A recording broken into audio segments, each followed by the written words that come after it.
With the tabernacle nearly complete, attention turned to the garments of the priesthood. Robes and adornments made for glory and beauty, fashioned according to the exact pattern the Lord had shown Moses. The same hands that built the dwelling place of God now prepared the garments for those who would serve within it. Every thread, color, and gem was chosen not for fashion, but for holiness.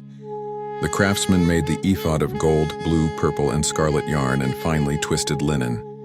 They hammered thin sheets of gold and cut them into threads to be woven into the fabric, shimmering reminders of divine glory interwoven with human obedience.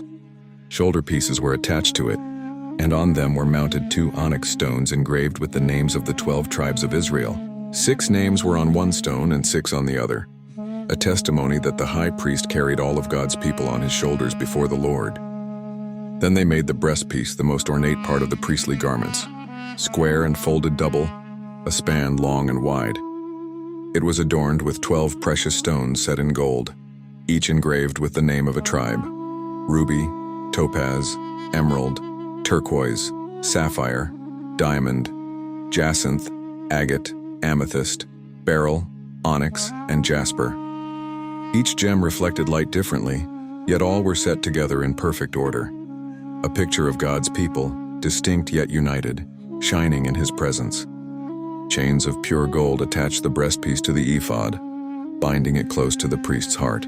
Inside it were placed the mysterious Urim and Thummim, used for discerning God's will.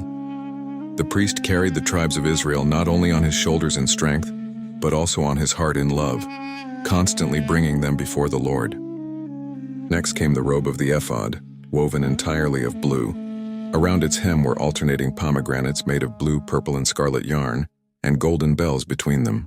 As the high priest moved, the bells would sound a gentle music of holiness, so that he would not die when he entered the holy place.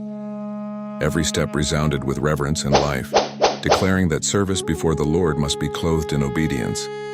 They made tunics of fine linen for Aaron's sons, along with sashes and caps, simple yet beautiful garments of dignity for those who would minister before God.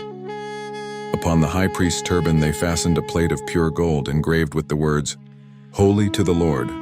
It was tied with a blue cord and worn on the forehead, a constant reminder that the one who stood before God bore the iniquity of the holy things and represented a consecrated people.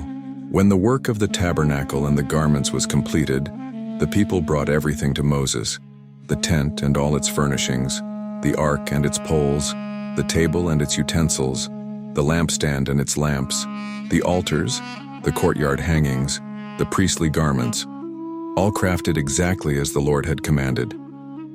Nothing was missing, nothing altered. The people had done it all in obedience and faith. Moses inspected the work carefully. He examined every piece, every clasp, every thread, every vessel, and saw that they had done it just as the Lord commanded. Then Moses blessed them. That blessing was more than approval. It was an affirmation that the work was acceptable before God. Israel, once rebellious, had become a nation of worshipers. Their obedience was no longer empty promise but proven devotion. What had begun with the breaking of tablets now ended with a blessing of completion. Exodus 39 is a portrait of restored fellowship. The garments of the priest reflect the holiness God requires, the love that intercedes, and the beauty of obedience. Each stone, thread, and bell carried meaning, that worship is not casual and holiness is not optional. It also reminds us that all of it pointed forward to Christ, our great high priest, who carries us on his shoulders and bears us on his heart before the Father, clothed in righteousness and crowned with holiness.